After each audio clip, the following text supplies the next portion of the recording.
retrouve pour cette vidéo, cette première vidéo de 2025 pour vous faire le bilan du challenge été glacé 2023. Oui, j'ai pas mal de retard, mais encore une fois, pour moi, l'important, c'est de chroniquer les livres que je vous ai fait en pile à lire pour les challenges, même s'il y a beaucoup de retard. Et donc, pour cette année 2023, nous avions 7 livres. Le format était comme les autres années. Et j'ai lu... Alors, je les ai tous lus. Le challenge n'est par contre pas validé, car j'ai lu les livres après le challenge. Il faut savoir qu'il dure à peu près 2 semaines, du 24 juillet au 6 août, pour l'année 2023. Et lire 7 livres en 2 semaines, c'est quand même un petit peu compliqué. Il faut quand même... voilà, et il y a des fois le travail, il y a des sorties, donc c'est un peu compliqué, surtout que certains sont quand même de taille assez conséquente. Mais je les ai terminés après, mais le challenge en lui-même n'était pas validé. Alors, j'ai lu de Julia Quinn, Lisa Kleypas et Kinley McGregor, Un héros pour Noël, chez J'ai lu. Oui, c'est cela, chez J'ai lu. C'est un recueil de 3 nouvelles que j'ai mis dans la catégorie, en fait, un livre noëlique. Parce que Un héros pour Noël, couverture, vous la voyez bien, elle fait très hiver, surtout très Noël. Et donc, on est dans 3 nouvelles de 3 autrices. Julia Quinn, c'est l'autrice des Bridgerton et d'autres sagas, mais c'est ce qui est le plus connu. Et ces 3 autrices, en fait, de romances un peu historiques, qui se passent donc dans le passé, dans les années 1700, des choses comme ça. Maintenant, ça l'a pas fait à 100%. J'ai mis 17 sur 20. J'ai baissé ma note déjà d'office de plus d'un point, un bon point, parce que couverture noëlesque, titre noëlique, c'est bien pour ça que je l'ai mis pour cette catégorie du challenge de Nina, et sorti, me semble-t-il, vers octobre, dans la période donc où les récits romances de Noël sortent. Il n'y a pas une seule de ces 3 nouvelles qui parle de Noël. Et de mémoire, parce que ça fait bientôt presque 1 an et demi, il n'y a pas non plus une seule de ces 3 histoires qui se passent en hiver. Alors ça, peut-être que j'ai oublié, mais non, j'ai pas de mémoire qu'il y ait de la neige. Donc on nous vend un héros pour Noël, une couverture noëlesque pour au final ne pas avoir un paix de Noël. Alors bien sûr que même ça aurait été des Noëls à l'ancienne, puisque c'était pas comme on le fait de nos jours, mais c'est pas le cas. Je veux dire, j'ai lu en 2024 Un Noël à Bleakhill Castle de Laetitia Arnaud chez Tingle Édition. C'était dans les années 1700 ou 1800, donc avec les traditions de l'époque, pas comme on connaît maintenant, mais c'était tout à fait dans l'esprit de Noël, dans les vibes, il y avait les traditions. Là, il n'y a rien. Donc forcément, vous vous attendez à aller sur de la romance de Noël, avec un titre pareil, avec une couverture pareille, et vous tombez sur toute autre chose, juste de la romance historique. Donc forcément, pour moi, ça fait définitivement baisser la note de plus d'un bon point, voire plus. Et je suis loin d'être la seule. Vous allez sur Livre Addict ou Booknode, et c'est pareil. Plein de gens marquent en premier ou en secondaire, déçus. Où est Noël là-dedans? Ou alors, je crois que j'avais même vu à l'époque où j'ai noté, quand j'ai mis le 17, donc en août 2000, juillet-août 2023, j'avais vu sur Livre Addict un commentaire publicité mensongère. Et je suis d'accord avec ça. On est sur de la publicité mensongère. On ne dit pas un Noël, un héros pour Noël, on ne fait pas une couverture de Noël s'il n'y a aucun héros de Noël là-dedans. Aucun réveillon, aucune fête, rien. On est sur 3 nouvelles, en plus le format nouvelle, et c'est pour ça que je baisse aussi la note. C'est rare de mettre un 20 sur 20 à une nouvelle. Une nouvelle, c'est généralement pas plus de 200 pages. Et encore, ça dépend des autrices. Là, en l'occurrence, vous voyez, le roman, la dernière nouvelle se termine 317 pages. Et il y a 3 nouvelles. Donc, ça fait peut-être 100 pages par nouvelle pour 3 autrices, dont Julia Quinn. C'est très court. C'est très court pour poser un univers, pour apprendre à aimer les personnages, les adopter. Oui, développer l'univers, on le sait de toute façon que ce sera moins le cas dans ce genre de nouvelles. Voilà, on le sait. Mais là, ça fait 100 pages à peine. J'en ai lu des nouvelles. Charlie Faro fait des nouvelles de Noël. Alors, elle n'en a pas fait en 2024 parce que pendant quelques années, elle veut faire une pause, mais elle en a écrit 3 ou 4 pendant 4 années de suite. Et ça faisait à peu près moins de 200 pages. Mais ça faisait quand même 170 pages ou 180 pages. Là, c'est vraiment 100 pages, quoi. À peu près, en moyenne. Donc, oui, poser des bases pour les personnages, poser des bases à l'histoire, le world building, à s'attacher aux personnages, tout ça, ça va être beaucoup plus rapide. L'intrigue aussi. Enfin, voilà. Donc, forcément, c'est plus dur d'avoir un coup de cœur dessus. Voilà. Et regrouper ça avec le fait de la déception, de plus on avançait dans les histoires, moins on voyait de Noël, et au final il n'y en a pas du tout. On finit le truc et on se dit, ouais, c'était pas mauvais, voilà, d'où le 17 sur 20. 17 sur 20, c'est une très bonne note. J'ai d'autres livres à 17 sur 20 dans ce challenge et qui ont été de très bonnes lectures. Mais ça aurait été supérieur si déjà le thème de Noël était dedans et si on aurait pu s'attacher un peu plus au personnage. Et là, c'est ce qui m'a manqué. Donc voilà. On est sur 3 petites histoires dans les années 1700, comme je vous disais. On est sur des plumes agréables, bien sûr. Julia Quinn, bah, vous la connaissez avec les Bridgerton. On retrouve ça, on retrouve ce genre d'ambiance, forcément. C'est toujours le genre d'année qu'elle écrit, hein, ces années-là.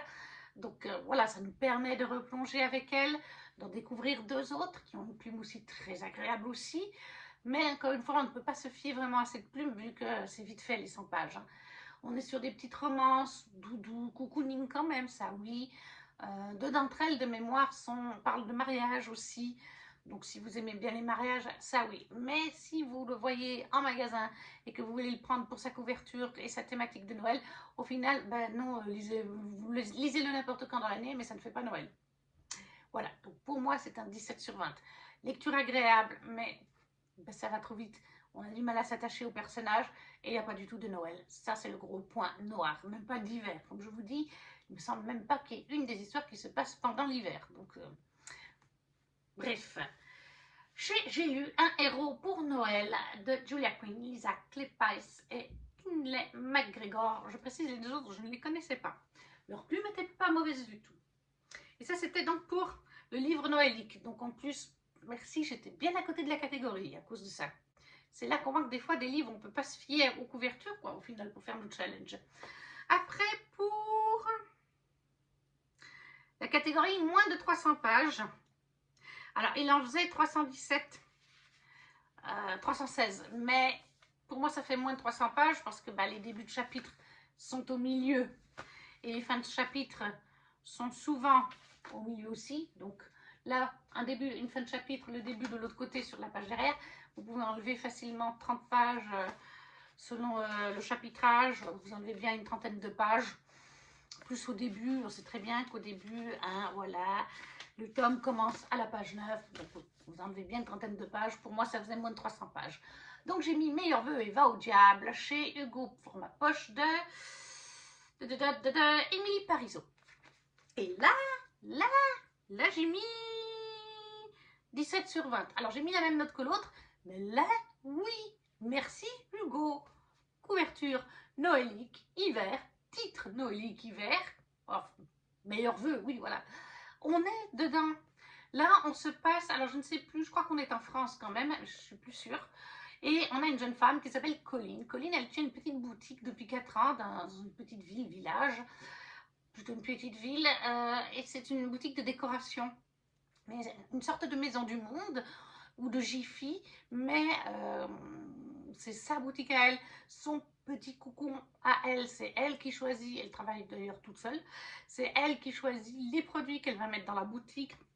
Beaucoup sont de l'artisanat local ou des petites fabrications locales. C'est vraiment, voilà, elle prend le temps de parler avec ses clients, de les conseiller. Voilà, une sorte de maison du monde, mais en version vraiment doudou cocooning, une petite boutique familiale, enfin voilà. Elle a d'ailleurs des clientes fidèles, par exemple, qui viennent chaque Noël pour faire quelques petits cadeaux en demandant conseil ou non à Colline. Et puis un jour, Colline qui a aussi aucune romance, hein, elle file le parfait amour, comme c'est dit dans le résumé, avec sa boutique. Et puis un jour débarque dans son magasin un magnifique jeune homme et elle craque dessus. Elle se voit bien à son bras, alors qu'à la base, elle ne veut plus de romance. Sauf que malheureusement, elle va vite déchanter. Elle va comprendre un ou 2 jours après ou quelques heures après que le magnifique jeune homme qui est entré dans sa boutique, très charmant, très souriant, sur qui elle craquait, c'est en fait le nouveau propriétaire de la boutique juste en face de la sienne dans la rue, qui est aussi une boutique de type décoration. Et donc là, elle pense, elle estime, elle est sûre qu'il est venu voir la concurrence avant d'ouvrir officiellement sa boutique. Et elle va lui faire la petite guéguerre. Donc c'est un enemies to lovers, mais c'est pas un vrai enemies to lovers dans le sens, ils se foutent pas des baffes, des choses comme ça. Mais ils vont se faire des petites accroches mutuellement, des petits coups mutuellement. Sauf que bah, bien sûr que c'est parti un peu d'un quiproquo. Surtout que comme lui dit à un moment donné une de ses amies, je crois que c'est sa meilleure amie, le rival, en fait, sa boutique, c'est certes une boutique de déco, d'intérieur, mais il n'a pas du tout le même style qu'elle. Elle, c'est plutôt doudou, cocooning, des choses comme ça. Et lui, c'est du déco d'intérieur, genre art déco, années 80. Vous voyez, c'est plus avec des trucs rigolos, des bonhommes qui se balancent ou j'en sais rien quoi. Bref, oui, c'est de la déco, mais c'est pas du tout les mêmes styles de décoration d'intérieur. Et généralement, bah, c'est vrai que quelqu'un qui aime le cocooning, les choses toutes douces, va pas aller dans un magasin d'art déco avec, je sais pas moi, on va dire des figurines genre Brito, hein, qui reprend, c'est un artiste, qui reprend par exemple en figurine Disney, mais il n'y a pas qu'en Disney, un peu le style de très coloré, jaune pétant, rouge pétant, vert pétant, tout ça mélangé sur la figurine. Voilà, ils n'ont pas du tout le même style de décoration d'intérieur à présenter. Donc concurrence, pas à 100%. Et puis malgré tout, ils vont se rapprocher en se faisant leurs petites crasses, mais qui sont gentilles finalement.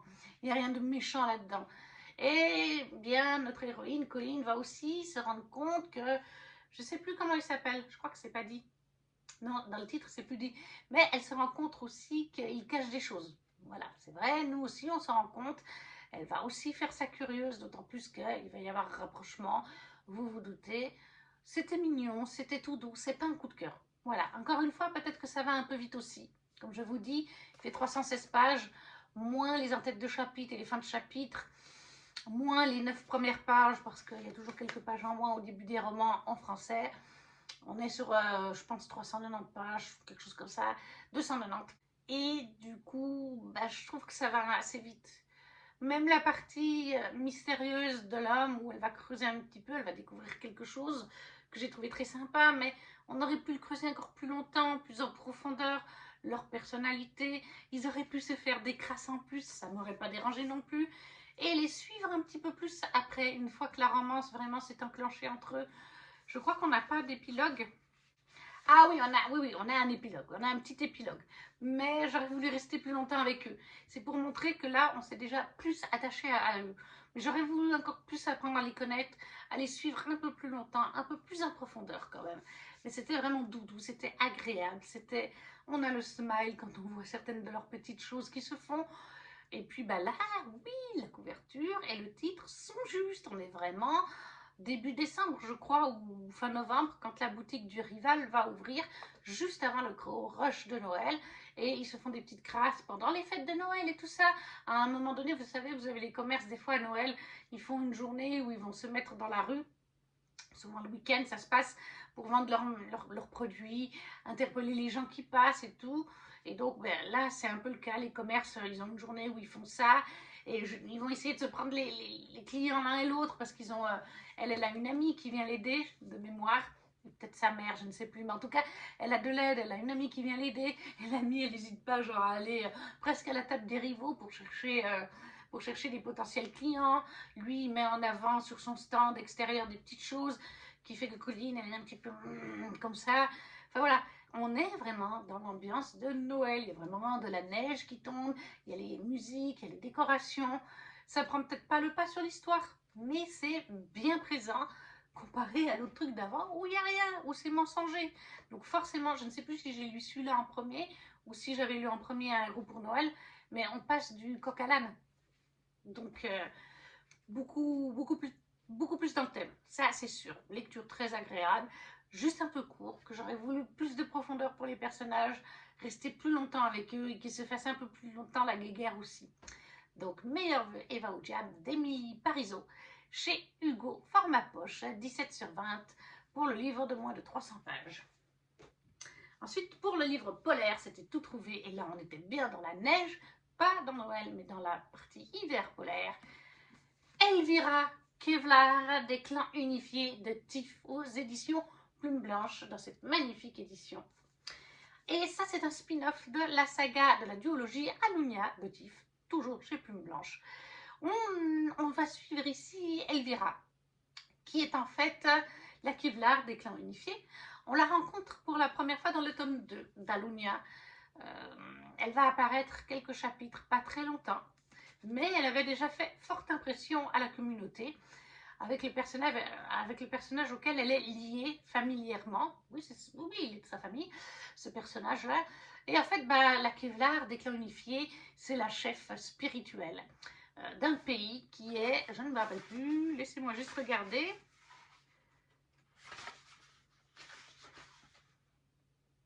Qui est l'Archka, leur pays.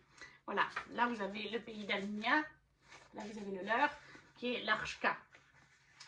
Mais donc oui, elle est le chef spirituel de ce pays, c'est elle qui gouverne avec l'aide d'un conseil, je crois que c'est le conseil des anciennes ou quelque chose comme ça, en tout cas c'est des femmes qui sont toutes pratiquement d'un âge mûr. Il y a sa propre mère qui en fait partie d'ailleurs. Mais il se trouve déjà qu'Elvira a pris un petit peu des décisions un petit peu par elle-même, contre l'avis du conseil dans le tome 2 d'Alunia. Ça n'a déjà pas beaucoup plu. Et là, dans ce tome, Elvira va réaliser que sa vie est en danger, que le conseil clanique veut l'éliminer. Je ne veux pas vous dire pourquoi ils veulent l'éliminer, mais ils ont leur raison. Pour moi, c'est une mauvaise raison. Mais voilà.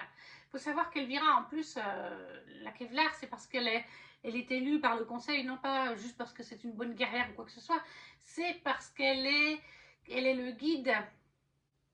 Elle guide et elle est contrainte d'obéir aux injonctions des âmes qui s'expriment à travers elle. Parce que dans Alunia, et dans Elvira par extension, on est dans des mondes, dans des peuples où les âmes, quand on meurt, ne font pas juste que mourir, s'évaporer. Voilà, elles sont toujours là. Et chez le peuple d'Elvira, ils sont conservés d'une certaine manière et ils s'expriment à travers... Enfin, dans Alunia aussi, ils sont conservés. Et en fait, ces âmes peuvent s'exprimer. Et à travers Elvira qui est particulière, ils peuvent s'exprimer, donner leur avis. Mais voilà, on en revient au fait qu'Elvira a pris quelques décisions par elle-même qui n'ont pas plu au conseil. Et là, au début de ce roman, on découvre autre chose qui ne plaît pas au conseil. Et Elvira sait très bien, dès qu'elle découvre ça, dès qu'elle l'apprend, qu'elle va être éliminée parce que ça ne rentre pas dans la ligne de conduite de son peuple, des anciennes, tout simplement du conseil clanique. Et Elvira va s'enfuir lorsqu'on va en effet l'attaquer pour la tuer. Elle va s'enfuir, elle va se balader dans les contrées de son pays nordique. Ça, on est très nordique, très hivernal, très polaire. Et elle va rencontrer un jeune homme qui vient d'un clan. C'est un peu un enemies to lovers. Parce que oui, elle est la Kevlar des clans unifiés. Il y a plein de clans dans son royaume. Mais on découvre que quelques clans n'ont pas souhaité être de la coalition dans le groupe géré par Elvira. Ils sont marginaux. C'est un peu des sortes de rebelles. Ils ne sont pas rebelles dans le sens ils ne prennent pas les armes pour aller contre les autres clans. Non, ils sont juste dans leur coin. Ils ne font pas forcément de commerce avec les clans de la Kevlar. C'est juste ça. Et en fait, lui, il n'aime pas du tout ce personnage Elvira et les clans unifiés. Hein. Il n'est pas pour ça. Donc c'est un peu enemies to lovers. Ça n'est pas totalement, hein, comme je vous dis, ils ne sont pas en guerre, c'est juste qu'ils sont dans leur coin. Mais il va quand même l'aider, parce qu'elle est blessée à ce moment-là, de mémoire, et il va l'amener auprès du chef du village. De mémoire, il me semble que le chef du village, c'est son père d'ailleurs. Et son père va prendre Elvira vraiment sous leur aile. Il va dire à son fils, on va l'aider. Voilà, oui, c'est la Kevlar, mais clairement, elle est en fuite. Clairement, il y a quelque chose qui ne va pas. Pourquoi il y a quelque chose qui ne va pas? On doit l'aider, on ne peut pas laisser une personne sans aide, quoi. Et donc, ils vont partir. Elvira va vouloir partir sur le continent d'Alunia pour chercher de l'aide auprès de personnages qu'on a rencontrés dans la saga Alunia. Donc, on les voit un petit peu, pas beaucoup, mais ils font quelques petits caméos. Et ça va la conduire encore plus loin. Parce qu'elle se pose des questions, elle veut faire changer les choses de son peuple. À la base, elle veut juste chercher de l'aide, mais après, elle se dit, je veux faire changer les choses. Je veux bouger tout ça. Je veux bouger ces traditions, cette Kevlar qui est sous l'emprise du conseil, etc. Je suis sûre qu'on peut faire ça différemment. Parce que, oui, c'est vrai, hein, quand on est sous la direction du clan, des anciennes claniques, vu ce qui se passe au début, pourquoi est-ce qu'on n'en veut plus, pourquoi est-ce qu'on veut la tuer, c'est vraiment... bon, je veux pas spoiler, mais du coup, c'est vrai que c'est vraiment une raison minable, en fait, de faire ça à quelqu'un. Enfin, voilà. Donc, elle veut bouger les choses. Donc, elle va partir avec ce jeune homme. Bien sûr que vous imaginez bien qu'ils vont créer des liens amicaux et même un peu plus. J'ai trouvé leur histoire très jolie, très touchante. J'ai beaucoup aimé la plume de Tiff. Je l'ai beaucoup aimé déjà dans Alunia, mais je l'ai encore préféré dans celui-là. D'ailleurs, celui-là, je lui ai mis 18 et je crois que Alunia tome 1, c'était 17 et 18 pour le tome 2. C'est vraiment, je pense qu'actuellement, même le chant des voiles, je ne sais pas si j'ai mis autant. Ou alors j'ai peut-être mis un peu plus, mais Elvira a une place dans mon cœur. C'est parce que le personnage est attachant. On est vraiment de son point de vue à elle. On vit ce qu'elle vit. Le fait que le conseil veut la tuer, et elle est attachante. Elle est attachante parce qu'à la base, elle a les pieds et les mains liés à cause du conseil clanique et à cause des lois de son peuple qui sont là depuis des centaines et des centaines et des milliers d'années. Il y a eu plein d'autres jeunes femmes avant elle et on ne peut que s'attacher. J'ai adoré, il y a toute une partie à un moment donné dans leur recherche, je n'entrerai pas trop dans les détails, qui était très belle d'ailleurs, cette partie très bien écrite, c'était très visuel, mais il y a toute une partie un peu, je pense que Tiff s'est peut-être inspiré un peu du mythe de l'Atlantide, la cité perdue, et ça, moi qui adore ce mythe, j'ai adoré retrouver un peu cet aspect-là. Ça, je peux pas en dire plus, mais en plus, bah, cette partie, comme je vous disais, était super bien écrite, c'était très visuel, c'était très beau, c'était très intriguant, la manière dont ça se lie au peuple d'Elvira, voilà. Et puis la fin. Bon, il faut savoir que Tiff, je ne vous dirai pas si c'est un happy ending, une fin triste, un entre-deux, une scène, une fin ouverte. Tiff, elle fait de tout, c'est ça qu'il faut savoir dans ses fins. Il y a des happy endings ou semi-happy endings, il y a des fins ouvertes, mais qui sont frustrantes parce qu'on aimerait bien en savoir plus. Il y a des fins qui ne sont pas du tout happy ending. Il y a de tout. Je ne vous dirai pas quel genre de fin c'est. C'est juste que moi, j'aime les fins. C'est pas le genre de fin que je préfère. Voilà. J'aurais voulu autre chose pour cette fin. Et ça m'a frustrée. Mais peut-être que malgré tout, c'est ce qui fait aussi qu'une année après, on s'en rappelle bien, plus d'une année après, que ça nous marque et qu'on s'attache au personnage d'Elvira à cause de la fin. Voilà. Mais comme je vous dis, je vous dis pas si c'est fin ouverte, happy ending, fin triste, un entre-deux de tout ça. Mais voilà. Tiff, elle joue toujours avec les émotions dans tous les sens, c'est le cas de dire, et elle le fait ici. Voilà, c'était super moment bien écrit. On a le temps de s'attacher aux personnages, de s'impliquer avec eux, d'être touché par cela, par la romance aussi, même si elle ne prend vraiment pas, et c'est le cas aussi dans Le Chant des Voiles, ce n'est pas une romantécie, c'est vraiment une histoire d'un personnage, une fantasy, mais pas une romantécie. Il y a une toute petite pointe, et c'est vraiment une petite pointe, il y en a moins que dans Alunia. Pour vous dire, si vous avez lu Alunia, et déjà dans Alunia, ça ne prenait pas non plus le pas. Tiff n'écrit pas des romantésies, c'est plus de la fantasy avec une petite touche. Il n'y a pas non plus de scène spicy à l'intérieur de ces romans. C'est important de le dire, c'est pour tout public. Enfin, peut-être pas pour des enfants de 13 ans, voilà, mais vous voyez ce que je veux dire. Donc voilà, Elvira de Tiff, 18/20, une très bonne lecture de chez Plume Blanche et qui était pour le livre polaire. Ensuite, on avait un animal sur la couverture. Et là, j'ai mis L'Ascension des Dragons de Marion Aubry, toujours chez Plume Blanche, pour le dragon sur la couverture. Alors là, on est dans notre monde et j'ai mis 17/20. Ça a été une très bonne lecture. C'était mon deuxième Marion Aubry, mais le premier, c'était une nouvelle sur l'Égypte, avec les dieux d'Égypte et tout ça. Donc là, c'était mon vrai premier Marion Aubry bien épais. Et là, on est en fait dans notre monde, dans le futur de notre monde, mais on ne sait pas exactement quand de mémoire.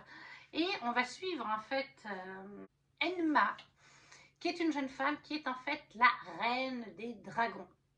C'est la reine des héritiers des dragons, les descendants, l'ascension des dragons. Parce que, en fait, et c'est ça qui est très original, on a un groupe de personnes sur Terre, des petits clans en fait. Ce sont des héritiers des dragons. Il y a longtemps, les dragons ont vécu, mais ils sentaient qu'ils étaient sur le déclin, ils allaient être anéantis, et ils ont donné à certains humains qui le méritaient selon eux, c'est ce qu'on découvre petit à petit au fil du récit, ils ont donné un petit morceau d'eux, qui font que ces êtres humains sont devenus différents, sont devenus les héritiers des dragonniers, des dragons. Et vous voyez là, Enma, vous voyez qu'elle a en fait des parties sur elle avec des écailles. Et par exemple, sa sœur d'adoption, parce qu'Enma a été adoptée, sa sœur d'adoption a par exemple des ailes un peu de dragon. Là, vous voyez Enma sous une forme bien évoluée de dragon, parce qu'elle peut se transformer. Là, vous la voyez plus elle-même. Mais voilà, ils ont donc des facultés héritées des dragons.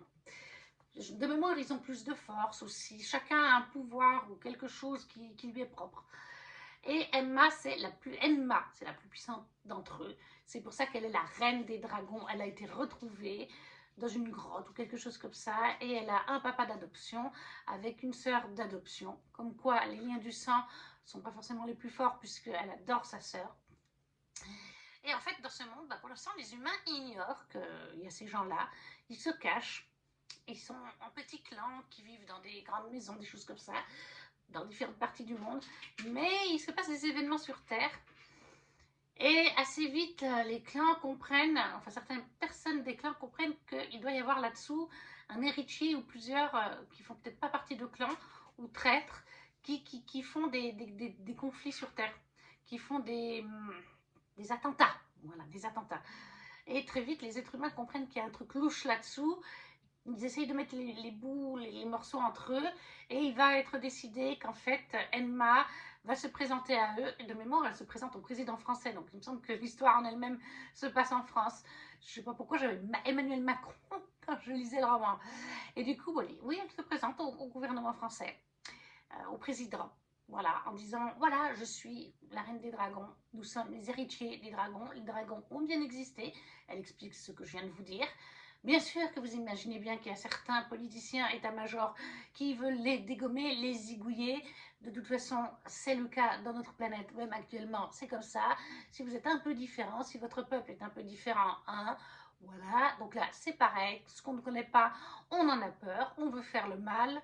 On ne cherche pas à comprendre. Heureusement qu'il y a certains autres dans le gouvernement, dont le président, il me semble, qui sont ouverts d'esprit.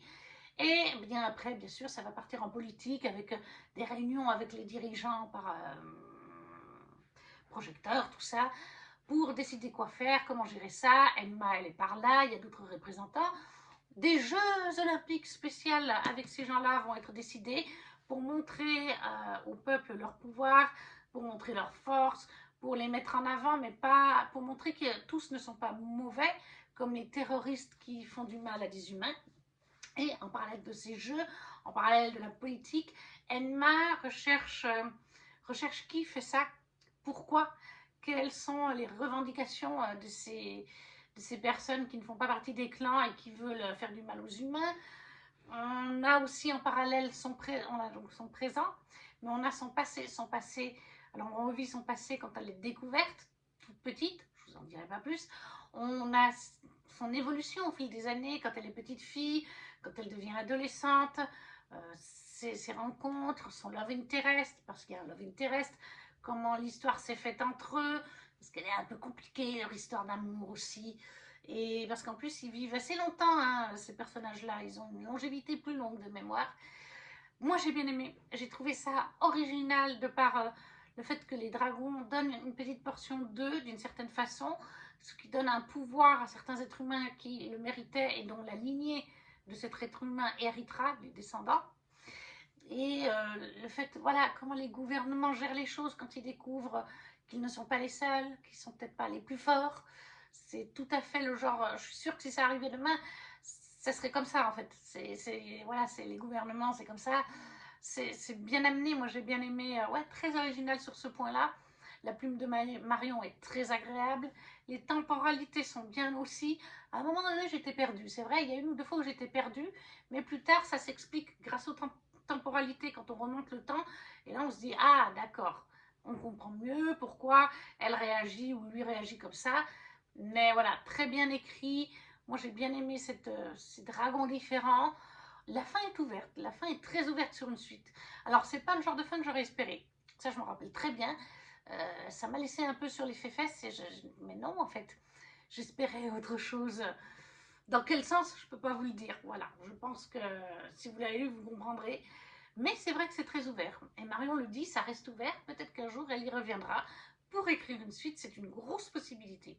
Donc, L'Ascension des Dragons de Marion Oubry chez les éditions Plume Blanche, avec un joli 17/20. Très agréable. Mais c'est pas le même genre de 17/20, vous voyez, que les autrices historiques là. C'est un meilleur 17/20. Et c'était donc pour un animal sur la couverture.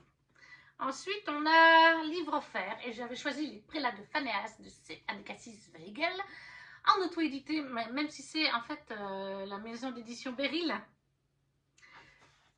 Beryl Édition, je crois. Ferry l'édition. C'est en fait la petite maison d'édition que C. Abécassis a créée. Voilà. Donc, c'est pas vraiment du vrai auto-édité, mais c'est sa maison d'édition à elle. Dans Les Prélats de Phanéas, pour là, j'ai mis 19/20, me semble-t-il. Oui, c'est exact. J'ai beaucoup aimé. En fait, on est dans un univers parallèle au nôtre, où on a un grand royaume et il y a plusieurs contrées qui sont dirigées par des Phanéas et leurs familles. Le Phanéas a des pouvoirs plus puissants que son peuple, que son clan, sa contrée et le restant de sa famille. Vous avez un clan avec le vent, un clan avec la mer, l'eau, un clan, je ne sais plus, avec la terre, mais vous voyez le topo, c'est lié un petit peu aux éléments. Et de mémoire, ils ont des noms précisément, hein, les représentants de ces clans. Et en fait, au-dessus de ça, vous avez le roi qui lui gouverne tout le royaume, et avec l'aide de ces quatre, il me semble qu'ils sont quatre prélats de Phanéas, qui sont chacun dans leur contrée. Et notre jeune fille est la fille du prélat du vent. Et malheureusement, un jour, il va y avoir une attaque sur la partie du vent. Et c'est une des plus jeunes, je crois, du clan. Le papa, la maman, le grand frère, tout le monde reste. Mais il l'envoie, elle, avec son petit animal de compagnie, chercher l'aide du roi. Alors, il lui faudra un jour ou deux. Ils essayeront de tenir le maximum. Mais quand elle arrive à la capitale, là où le roi est, lui-même est sous attaque. Il sait tout le temps, c'est un royaume démoniaque, pas bon, qui les attaque. Et ils sont aussi, ce royaume-là est aussi en train d'attaquer le roi. Le roi qui est en très mauvaise posture, et le roi qui décide d'envoyer notre héroïne, qui est Astéria, avec sa petite créature, dans le monde des humains. Voilà, ça va être, il sait que ça va être une de ses dernières actions vis-à-vis de la magie qu'il va utiliser. Et il lui demande de sauver les royaumes de prélats en l'envoyant dans le royaume des humains, puisqu'en fait, il y a deux prélats qui ont disparu aussi, ou deux héritiers, je ne sais plus exactement comment ça fonctionne. Non, c'est les prélats eux-mêmes qui ont disparu, il y a des années de ça. Il y en a un, c'est parce qu'il a trahi le royaume, et puis l'autre, je ne sais plus, il a simplement disparu. Mais le roi se doute qu'ils sont sur Terre, et il faut aller chercher les prélats, ou les descendants, enfin bref, il faut qu'elle réunisse les prélats. Parce que si les prélats sont réunis, si les quatre sont réunis, ils pourront contrer le mauvais pouvoir qui est en train de gagner petit à petit sur les terres, comme je vous dis, avec les attaques. Donc elle se retrouve sur Terre, avec son petit animal de compagnie qui n'est pas du tout un animal qui nous ressemble à nos animaux sur Terre, et elle se retrouve avec Cléora, qui est sa cousine. Elles sont toutes les deux sur Terre. C'est très particulier parce qu'elles sont sur Terre. C'est des jeunes femmes qui sont à l'école. Donc, je ne sais plus quel âge elles ont. Bon, elles doivent avoir 16-17. Hein. Approximativement, c'est des ados ou des fins d'adolescence. Voilà, mais elles vont à l'école en fait. La journée, elles étudient à l'école. Elles ont des amis, elles ont des gens qu'elles n'aiment pas du tout. Deux garçons surtout qu'elles n'aiment pas du tout.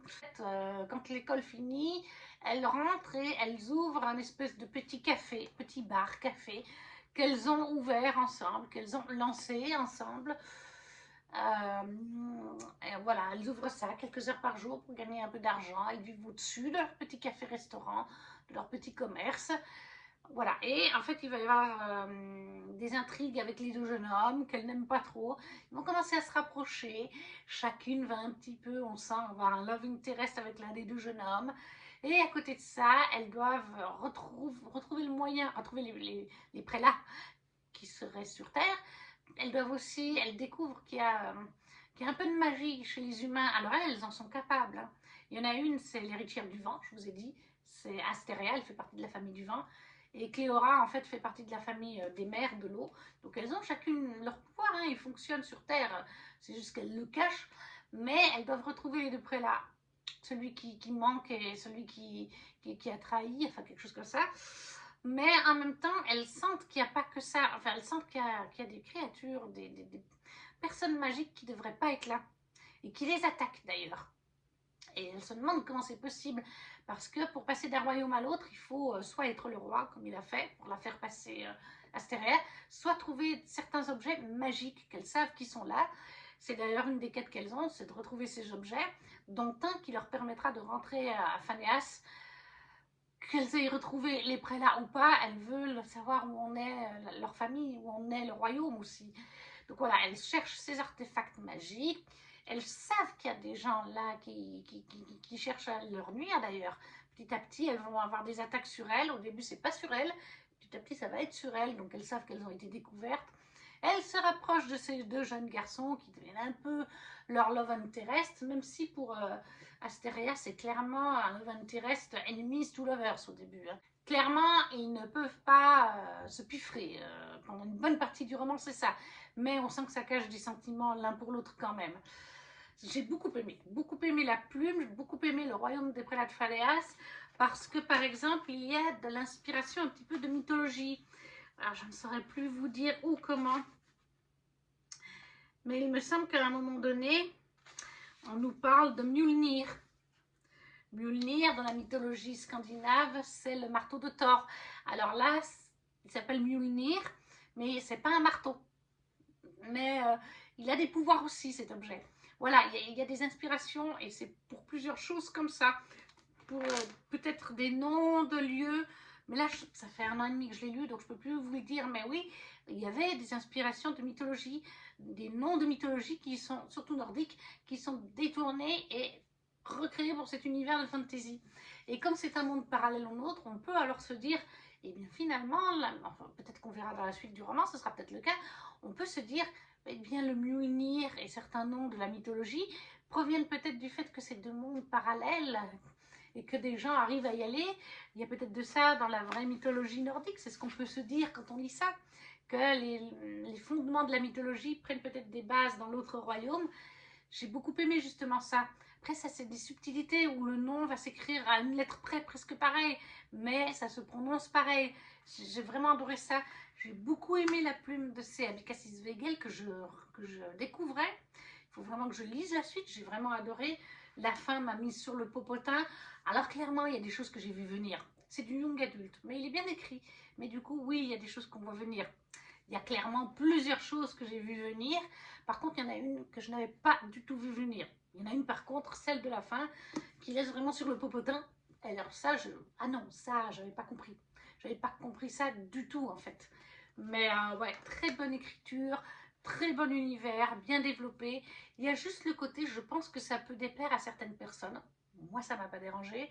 Sur le fait que deux jeunes femmes qui viennent d'un autre royaume, qui sont là depuis 1 an ou 2, ouvrent un commerce tout en faisant des études alors qu'elles ont genre 16-17 ans, 18 ans, 19 au max. Genre la journée le commerce est fermé, le soir elles ont leur commerce. C'est vrai qu'on peut se dire, mais comment elles ouvrent un commerce? Elles viennent d'un autre royaume, elles débarquent dans notre monde, elles n'ont pas d'argent techniquement. Alors bon, après, comme elles ont des pouvoirs, on peut se douter qu'elles ont peut-être utilisé un peu leur pouvoir. Mais voilà, moi ça ne m'a pas dérangé. On est dans la fantaisie, on est dans du fantastique. Donc moi j'arrive à faire la part des choses et pas à chercher le raisonnement, vous voyez, à me dire ça c'est pas logique, parce qu'en fait c'est des pauvres, elles débarquent d'un autre univers, elles n'ont pas d'argent, elles peuvent rien faire en fait. Moi je pars pas de ce principe, je pars, c'est magique, c'est fantastique, donc tout est possible, il faut pas s'arrêter sur ce genre de détails. Mais je comprends que ça peut peut-être bloquer certaines personnes de se dire ça, et puis de se dire aussi, c'est des gamines, enfin des gamines adolescentes, ou fin d'adolescence, comment voulez-vous qu'elles tiennent un commerce? Et comment voulez-vous qu'elles subviennent à leurs besoins avec seulement le commerce, il ouvre genre de 17h à 22h. À côté de ça, il y a quand même les devoirs à faire. Mais non, moi je ne cherche pas cette logique-là. Là, je me laisse transporter. Et la plume c'est Abécassis Weigel me transporte vraiment. Donc voilà, pour un livre offert, parce que c'est ma mamie qui me l'a offert aux Imaginales, Les Prélats de Phanéas de C. Abécassis Weigel chez Feril Éditions. Ensuite, je vais lire un livre blanc et je m'étais mis bien cordialement vôtre, Employée complètement folle de vous, de Caro Emeline, paru chez HarperCollins Poche, où là on suit Aubrey, qui est une jeune femme qui va être embauchée dans la start-up de new-yorkaise qui est numéro 1 actuellement, et le patron c'est son ancien crush de lycée. À l'époque, au lycée, c'était une jeune femme timide, qui avait des bonnes idées, mais qui était timide, qui se les faisait voler par Colleen, je crois que c'est ça, Serena. C'était la petite copine de Jace. Et ils sont toujours ensemble, enfin ça, elle ne sait pas exactement, mais en tout cas, ils sont toujours collés ensemble. Ils sont partenaires dans la start-up. Et Aubrey, elle veut être embauchée là, non pas parce qu'elle craque encore sur Jace, hein. Elle a tourné la page, même si elle le trouve très beau et tout ça, c'était il y a des années. Non, c'est pour l'opportunité professionnelle, pour sa carrière, vraiment, qu'elle veut y entrer. Sauf que très vite, eh ben, Jace et elle vont commencer à bien se rapprocher, à bien tilter entre deux. Mais il y a toujours Serena là-dedans, Serena dont elle est partenaire dans le commerce, hein, c'est son associée. Mais voilà, notre héroïne se dit, bon, ben, ils sont en couple, certainement, hein, comme c'était le cas à l'école. Et certaines crasses de Serena restent en travers de la gorge d'Aubrey. Mais ça n'empêche pas Aubrey donc d'avoir des projets dans la start-up et d'avoir des bonnes idées et la romance de se mettre en place. Bon, après c'est court, ça fait 300 pages à peu près, hein. Ça se lit vite, mais c'est du Caro Emeline. Moi je mets 20 sur 20 en fait, là oui c'est 20. Oui, j'ai mis 20 parce que j'adore ce que fait Caro Emeline. C'est une autrice française. Ses romans ne sont pas forcément très longs, ils sont tous assez dans les eaux de 300 pages, mais à chaque fois j'ai le sourire en fait quand je lis cette autrice. Voilà, c'est des romances doudou pour moi. C'est vrai que des fois c'est des clichés ou des choses qui vont assez vite ou qu'on a déjà vu ou qu'on se doute et puis que ça finit bien, mais malgré tout, moi ça prend avec moi. J'adore ce qu'elle fait, j'adore sa plume, j'ai toujours le sourire, ses personnages sont toujours intéressants et attachants. Il y a toujours des petites subtilités là vis-à-vis du passé et du présent. On va découvrir des choses vis-à-vis de Jace aussi, vis-à-vis de Serena, vis-à-vis de qu'Aubrey va découvrir. Voilà, pour moi ça prend à chaque fois. Il y a des moments rigolos, enfin, moi c'est... Je ne peux pas vous en dire plus. La plume est super fluide, super agréable, ça se lit. Si vraiment on veut se plonger dedans, moi vous savez que je lis toujours 3, 4, 5 livres en même temps, y compris maintenant au moins un livre en anglais par mois en moyenne. Mais si on lit qu'un seul livre, ça en une journée même pas, je peux le dégommer. Si c'est un week-end, même en une demi-journée, hein, si je fais rien d'autre, voilà, tellement ça se lit vite, tellement c'est agréable, tellement c'est cocooning et doudou à mes yeux. Franchement, c'est Caro Emeline, c'est l'autrice française en romance qui donne la banane. Voilà. Et je sais qu'il y a d'autres personnes, je crois que c'était Livromancienne, Aurélie. Il me semble que c'est elle qui avait lu un Caro Emeline. Des romances, c'est pas spécialement son truc. C'était une romance de Noël surtout. Romance de Noël, c'est pas son truc. Mais il me semble bien que c'était un des Caro Emeline de Noël. Et pareil, elle avait dit, ben, ça se lit tout seul et c'est agréable. Et finalement, même si c'est pas notre genre, moi ça l'est. Au final, ça passe crème et on met une bonne note parce que, voilà, c'est Caro Emeline. J'ai envie de vous dire, il n'y a pas d'autre explication. C'est sa plume qui est comme ça, qui est toute douce, qui est doudou, qui passe crème. Et encore une fois, bah, ça a pris avec moi. Donc, bien cordialement, votre employé, complètement folle de vous, Caro Emeline, chez HarperCollins Poche, 20 sur 20, pour le livre blanc. On était totalement dedans. Et le dernier, ça va être compliqué de vous le résumer, livre bleu. Comment voulez-vous que je lise ça en 2 semaines? En général, je mets un mois. Outlander, le tome 3, Le Voyage, de Diana Gabaldon, dans les éditions J'ai lu. Qui ne connaît pas Outlander, entre la série et les livres, hein, de base, dans le premier tome, c'est une jeune femme qui était infirmière pendant la Seconde Guerre mondiale. Et avec leur mari, ils n'avaient pas pu se payer un voyage de noces. Leur voyage de noces, ils le font après la Grande Guerre. Ils vont en Écosse parce que son mari est historien, professeur d'histoire. Et il veut chercher à remonter ses origines. Il sait qu'il est anglais. Et un ancêtre était le capitaine Jack Randall dans l'armée britannique qui a assiégé pas mal vers Inverness et compagnie en Écosse. Et donc ils font leur voyage de noces là, comme ça lui il recherche des faits historiques sur son ancêtre grâce à un Écossais qui a beaucoup de livres, etc., des contacts. Et en fait, eh bien Claire, un jour, va aller chercher des plantes, parce que comme elle était infirmière, elle a beaucoup de base avec les plantes. Et elle va aller vers un endroit, les menhirs, les Dolomites. Vous savez, ces pierres, il y en a aussi en Bretagne. Et elle va entendre comme un bruit d'abeille qui vient d'une pierre. Et lorsqu'elle touche la pierre, elle se retrouve de 1940 et quelques à 1730 et quelques, 1720 et quelques, je ne sais plus.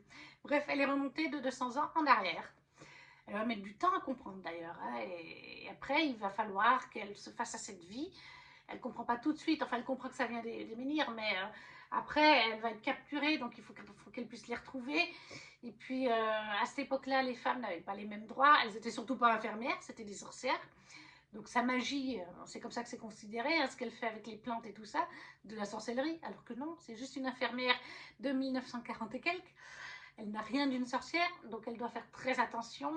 Et au fil du tome 1, pour sa sécurité, les gens qui la recueillent lui conseillent d'épouser Jimmy, un Écossais. Comme ça, il sera son mari, elle sera protégée.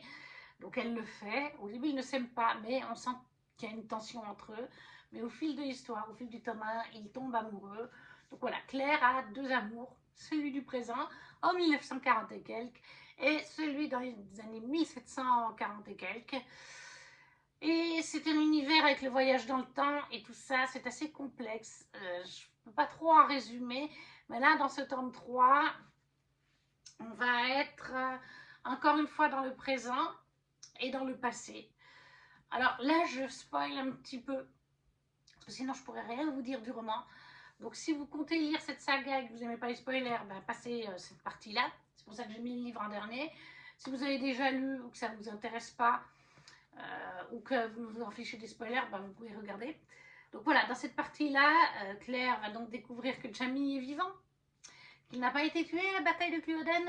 Donc elle va tout faire. Elle va d'abord remonter sa piste grâce à leur fille, dans les années 1960 et quelques, et à Roger, le fils adoptif de l'ancien pasteur qui a aidé son mari du présent dans ses recherches sur ses ancêtres. Claire, son mari du présent, est décédé dans un accident de voiture. C'est pour ça qu'elle vient refaire des recherches. Enfin, à la base, elle est venue en Écosse pour montrer à sa fille le pays. Je ne me rappelle plus exactement. Mais voilà, donc à la fin du tome 2, Brianna avait découvert que Randall n'était pas son père, Randall du présent, donc, qu'en fait, qu'elle a été créée en 1740 et des patates, hein, que son père est un Écossais qui est mort il y a plus de 200 ans maintenant. Mais finalement, ouais, elle va aider sa mère quand il découvre que finalement Jamie a survécu à la bataille de Culloden parce qu'il l'a renvoyé en fait au menhir. Jamie, pendant la bataille de Culloden, il lui a dit c'est fini, on va tous mourir, donc tu rentres. Tu rentres, tu élèves notre fille parce qu'il savait qu'elle était enceinte avec ton mari du présent et tu es en sécurité. En plus, la médecine, parce qu'il sait très bien la vérité. Elle lui a dit d'où elle venait. Il sait très bien que les choses ont évolué pour les femmes, tout ça. Donc voilà. Mais là, eh bien, le mari du présent est décédé. Et donc, du coup, quand elle découvre que son mari du passé est toujours vivant, ils vont refaire des recherches historiques, ils vont trouver petit à petit remonter sa trace et découvrir qu'il est toujours vivant et qu'elle veut repartir dans le passé, en fait, elle veut vivre avec lui. Mais Brianna, ben, elle n'est pas attachée à son père comme elle l'est de sa mère. Elle est née en 1600, enfin en 1700, elle est née en 1940 et des bananes, elle a une vingtaine d'années, elle a des études, elle veut faire des études, je crois, comme son père pour être prof d'histoire d'Amérique, qui plus est. Elle a fait des études en Amérique et voilà, ça ne l'intéresse pas. Donc elle va rester au présent. Sa mère remonte dans le passé pour retrouver Jamie dans le commerce qu'il tient à cette époque-là, puisqu'elle a pu remonter sa piste. Et on va suivre les deux histoires en parallèle. Et c'est pour ça que ça s'appelle le voyage, parce qu'en fait, Jamie et Diana vont voyager, pour certaines raisons que je ne vous dirai pas, en Amérique. Et donc ça, c'est vraiment tout le voyage en bateau. Tout le moment où, en fait, il y a tout le moment où elle va rechercher dans le présent ce qui est arrivé précisément à Jamie, remonter sa trace. Et la deuxième partie, c'est tout le voyage en bateau une fois qu'ils se sont retrouvés, parce qu'il est forcé de fuir encore une fois, et il se réfugie en Amérique. Et le tome finit vraiment quand ils arrivent en Amérique. qui n'est pas du tout une Amérique à ce moment-là, c'est colonisé par les Anglais. On n'a pas encore eu la guerre avec Washington et compagnie qui fera qu'après ce sera les Amériques. Et en parallèle, on va suivre Brianna dans le présent avec Roger, qui va faire elle-même des découvertes sur ses parents, parce qu'elle s'y intéresse quand même malgré tout. Et ils vont aussi créer, Roger et elle, des liens. On sentait déjà dans le tome 2. Ouais, c'était dans le tome 2 ou pas? Mais on sent qu'il y a une romance qui se fait doucement entre eux deux, là aussi. Roger qui connaît donc la vérité, qui l'a très bien accepté sur le voyage dans le temps, qui se doutait qu'il pouvait y avoir des choses comme ça d'ailleurs. Voilà. Ça, c'est le tome 3. Mais c'est des grosses briques. Ça se lit pas vite. En tout cas, pour moi, ça ne se lit pas vite. Et je peux vous dire que ma mamie adore cette saga aussi, que ce soit la série comme les livres, mais elle aussi trouve que ça ne se lit pas vite. Peut-être parce que c'est un roman historique, de la romance historique, les deux à la fois. Et du coup, oui, on retrouve plein de choses qu'on connaît, des noms, des choses évoquées. Mais c'est vrai que ça se lit pas vite. Celui-là, il fait combien? 1000 pages? Oui, il fait 1013 pages, précisément. Donc oui, c'est une grosse brique. M'être mis ça en 2 semaines, pendant un petit challenge sur 2 semaines, c'était clairement... les Outlanders, en général, ils me font un mois pour les lire. Parce que je lis bien 1 voire 2 chapitres, donc une trentaine de pages, voire une quarantaine de pages dans la journée, quand vraiment je me sens motivée. Mais c'est rarement plus que 30 ou 40 pages dans la journée. Donc ça prend un certain temps à lire. Après, ça reste super agréable. C'est pas fluide, par contre, à mes yeux, c'est pas fluide, voilà. Mais ça reste agréable. C'est une plume qui est très bonne, par contre. Il se passe toujours plein de retournements. Alors, c'est vrai que j'ai tendance à dire que Jamie, dans sa vie, il a fait plein de choses. Rien qu'avec les 4 premiers tomes que j'ai pu lire, il est passé par plein de métiers différents, plein de noms différents, plein de... Enfin, voilà. Jamie, c'est le roi des métiers, des nouvelles vies, des nouvelles identités. Ça, c'est une certitude. Mais j'aime beaucoup en lire 1 ou 2 dans l'année, ça reste agréable, comme je vous dis, on mélange des vrais faits historiques avec après un romancé ou un petit peu peut-être, je ne sais pas si c'est fidèle à 100% à l'historique ou pas. Parce que par exemple là dans la série, moi j'en suis dans la série télévisée, je suis sur la dernière saison et il y a Washington dedans. On est vraiment sur la guerre d'indépendance pour l'Amérique avec Washington. Donc oui, ça je sais que ça a eu lieu, mais est-ce que les détails qu'on voit dans la série et qui doivent être dans les livres sont les mêmes que les vrais faits historiques? Je pense quand même que Diana Gabaldon s'oriente sur la vérité historique. Je ne sais plus... Ah non, elle est diplômée d'écologie et de biologie marine à la base. Diana Gabaldon, donc ça n'a pas du tout... je savais qu'elle avait fait des études et tout ça, mais c'est pas du tout en rapport avec l'histoire. Mais je pense quand même que pour écrire ses livres, elle se base sur des faits historiques quand même, et qu'elle est relativement dans le juste et dans pas détournée à 100%, vous voyez. Enfin voilà, moi je passe toujours un très bon moment, mais il faut s'accrocher, ça prend plusieurs semaines pour lire ces grosses briques. Mais ça reste très intéressant et je trouve que la série reste, en tout cas globalement jusqu'à ce tome 3, c'est quand même relativement fidèle, grosso modo. Après il y a quelques petits détails où des fois c'est pas pareil, mais grosso modo ça reste assez fidèle. Comparé à certains autres récits adaptés en film ou série où on part totalement ailleurs, ça reste assez fidèle au matériel de base qui est donc le livre.